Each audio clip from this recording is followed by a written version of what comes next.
brother, how's it going? You one of them dudes that online talking about me, them videos? Yeah, no, but see, I've done a good job doing it. I'm a radio show host here in Atlanta, and I seen your stuff a little while ago, and we actually donated, I think, about 200 to your cause. Oh, well, I appreciate that, because I spent some of it today. I spent some of it today. Ain't nothing wrong. Let me give you my card first off, let you know who I am, so you can go and check out what we're doing.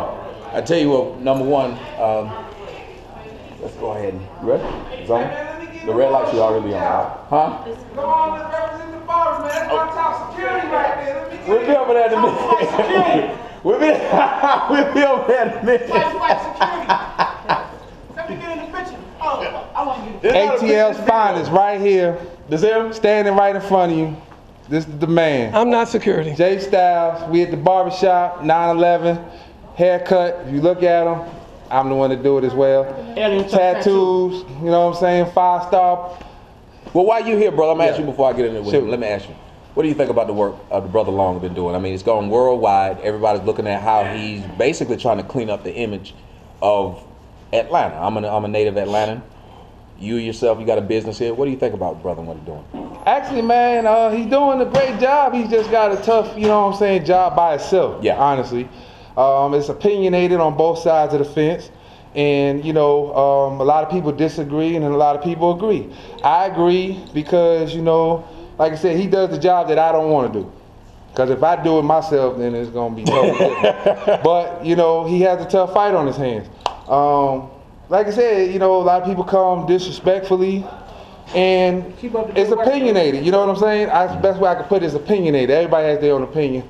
But by himself, he does a great job. You know what I'm saying? And for the better of the businesses, it's for the best interest of us. You know what I mean? Whether people realize it or not. Yeah. You know, I don't agree with all the police actions every day, but at the end of the day, it's for the better, you know what I'm saying, for our security. So, I mean, I support him, you know what I mean? All right, well, good deal. Well, shout out your place for us. 9/11, hair braiding, you know what I'm saying? DJ Jay Styles, the barber. We got the barbers and the beauticians over there. You know, we got our mans right here. That's what I'm talking about. And we're going to make sure. Okay, you good, you good. All right. Thank y'all. Thank you. Now, ladies and gentlemen, we're here with the man of the hour. You know him well. They call him the mall security cop. I call him Darren Long. My man, hey, I'm telling you, I've been doing a whole bunch of stuff about you, and it's, like he said, been opinion on all sides. How did you get to the point where you said, this is what I want to do and this is how I want to do it? Oh, I think I came through the door, you know, looking at what's going on. And so when I came through the door, people told me to look for drugs. So I looked for drugs. And, you know, telling me this is going on in the mall, this is going on, this is going on. Because I first came here as a security officer. And somebody gave me a call, said you need to apply with this company for a job down here because they need some help. And, you know, I came through the door and said, okay, what's going on, what's going on? Okay, a lot of people loitering, not spending money. A lot of people just hanging out. Drug transactions at the door, this door. And I ramped it up really, really, really, really slow. And I usually tell people what I'm going to do before I do it. And they had chased off like 2 or 3 other people before I got here. And, you know, you couldn't intimidate me. That's all. Yeah, you have a horrible job. I mean, let's call it what it is. That's why a lot of people support you, because you have a job, even like the young brother just said. Nobody wants to do your job. Well, no, I do it a little bit differently. So let's take, I guess, people who work security.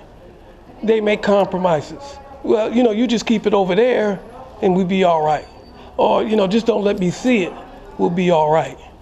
And my whole attitude is, no, I ain't making no compromises. It ain't all right.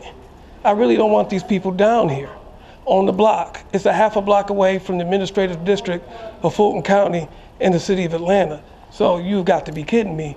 The city needs to do something about this. So when I wanted to get, I mean, I'm jumping around, you have to edit. So when I came down here, I tried to kick out 25 people right away. Police wouldn't let me do that. So I had to kick them out slowly. And so I kicked people out for smoking drugs on the street. That's between Alabama and MLK. If I see you smoking drugs on the street, can't come in here. I see you selling drugs on the street, can't come in here. I got rid of a lot of people slowly. You start fighting in here, gotta go.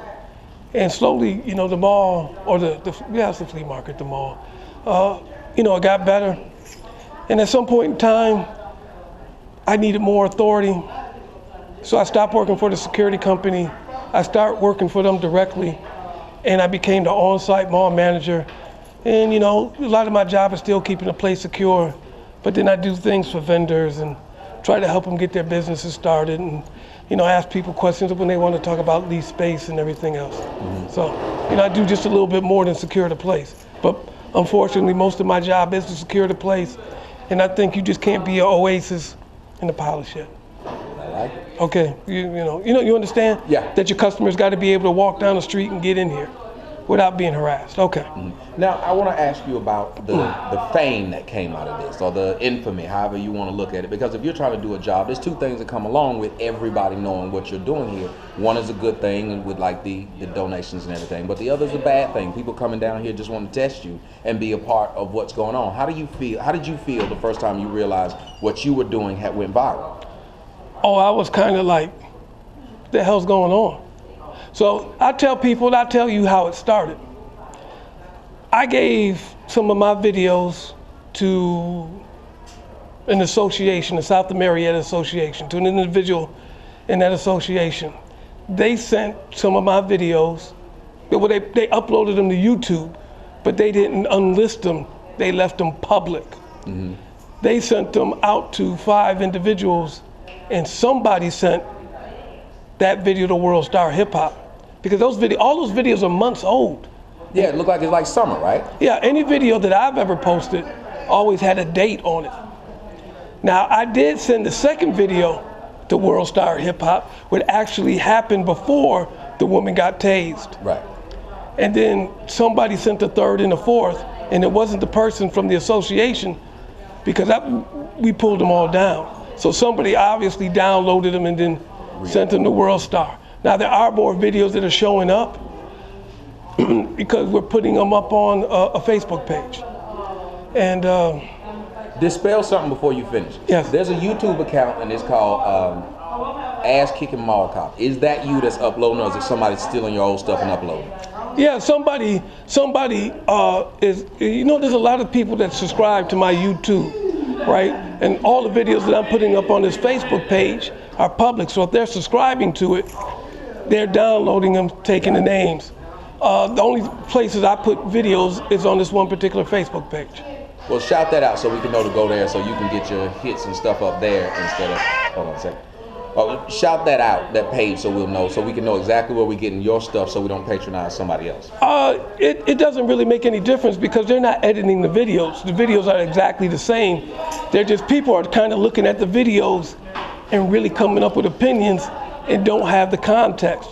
Like there's a white and Chinese mixed woman in here yesterday, and she was going off about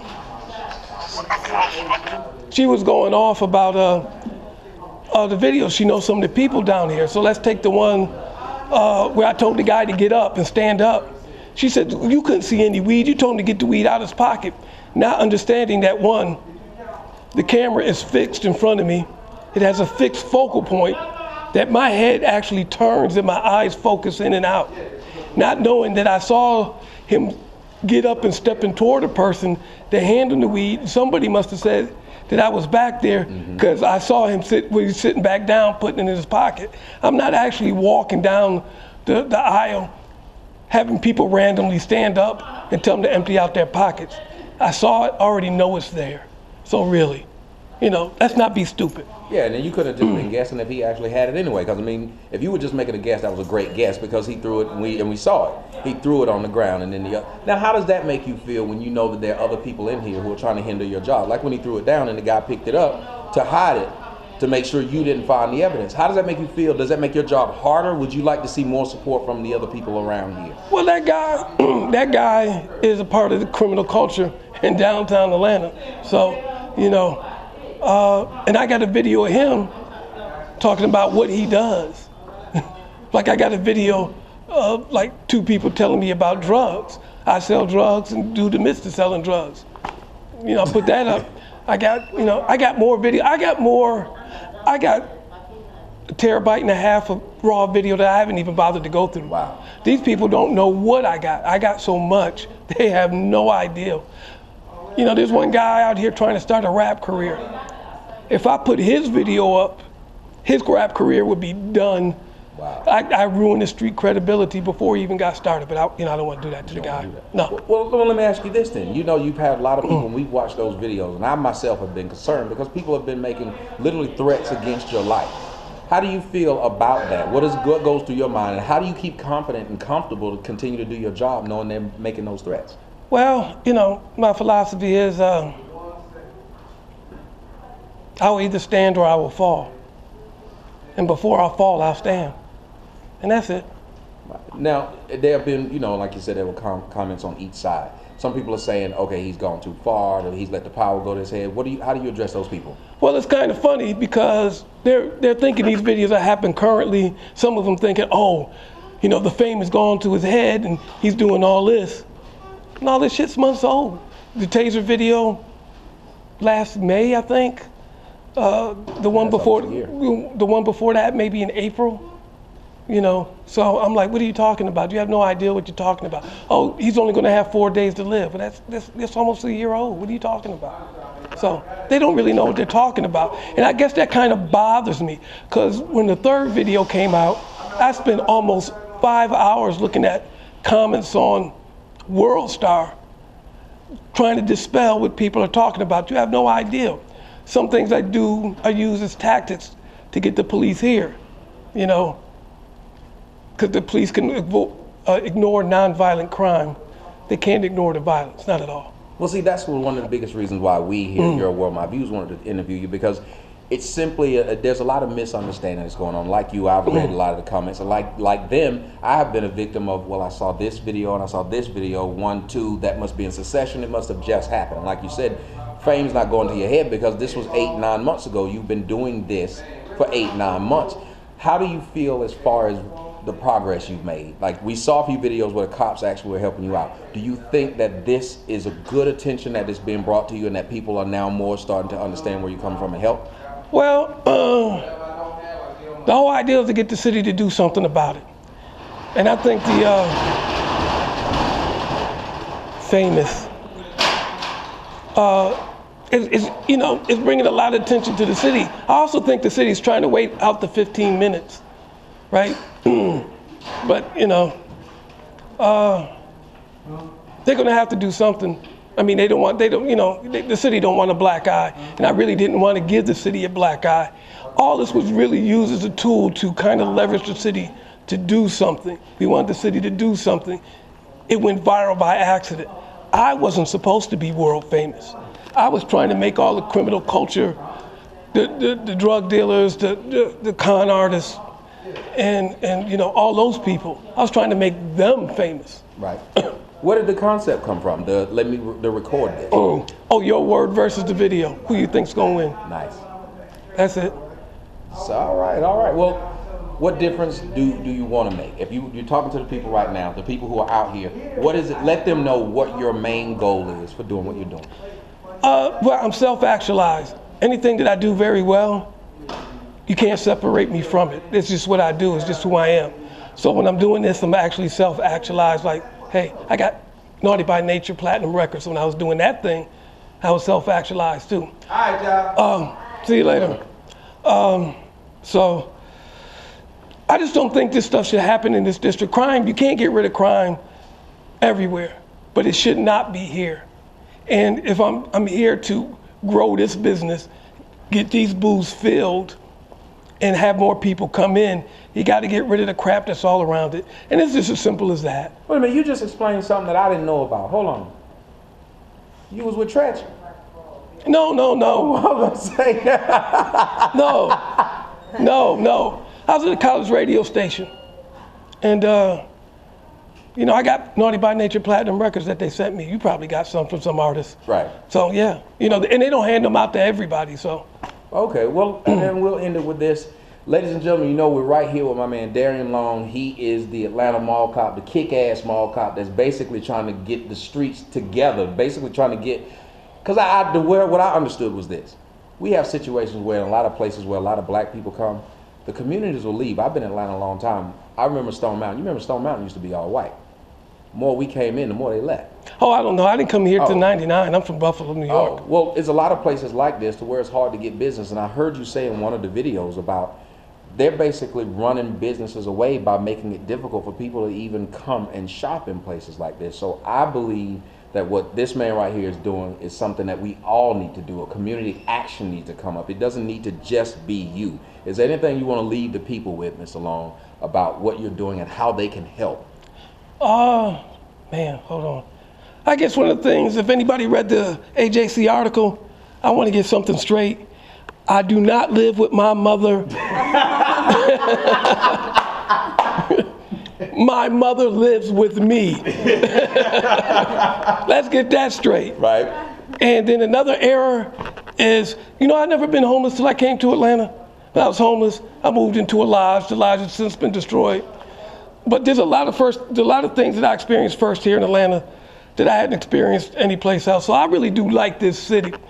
And I'm not trying to re-gentrify the area. There should be a place where low-income people, because this kind of what this caters to, low-income people, to be able to shop and not have to deal with the drugs, the rowdiness, the ratchetness. Excuse me, I'm sorry. I've been down here too long. But the niggas just hanging out. People trying to scam them out some money. People down here selling stolen goods. They shouldn't have to deal with all that stuff. They should just be able to come like they do to the Atlantic Station. That's right. And just shop and do some things. And if you get rid of all that stuff, you can get a mixture of businesses in here. And downtown Atlanta should prosper, because really, downtown Atlanta should be a place to come, not just Buckhead or Midtown. It should really be downtown Atlanta, really first and foremost, probably even bigger than Midtown. I think it hurts a lot of the business over there at Underground. What do you think? The culture hurts a lot of business? Well, everything south of Marietta Street is, for the lack of a proper word, ratchet. It's just, everything is ratchet down here. And people are scared to come down here, snatch robberies. They could break into your house. I swear to God, they could come through this place. And, I stopped some of that. I can't stop it all, but I stopped some of that. I do what I can. I stay within the law the best I can most of the time. And what can people do to help? Put pressure on the city and say, hey, you got to clean it up. Because there was a meeting with a business official down here, a rather large one, a businessman, not business official, with some City of Atlanta officials. And it was suggested that we get our own private police force, which is basically consists of off-duty officers, because it was prohibitively expensive. How in the heck can you protect the city of Atlanta if you can't clean up downtown? How are you gonna protect everything else? Now, APD is an institution of the city, and the officers, is a tool of the city, APD is an institution that's just a tool of the city to do whatever it wants to do. The officers are tools of that institution. You need to get the right tools in the right place.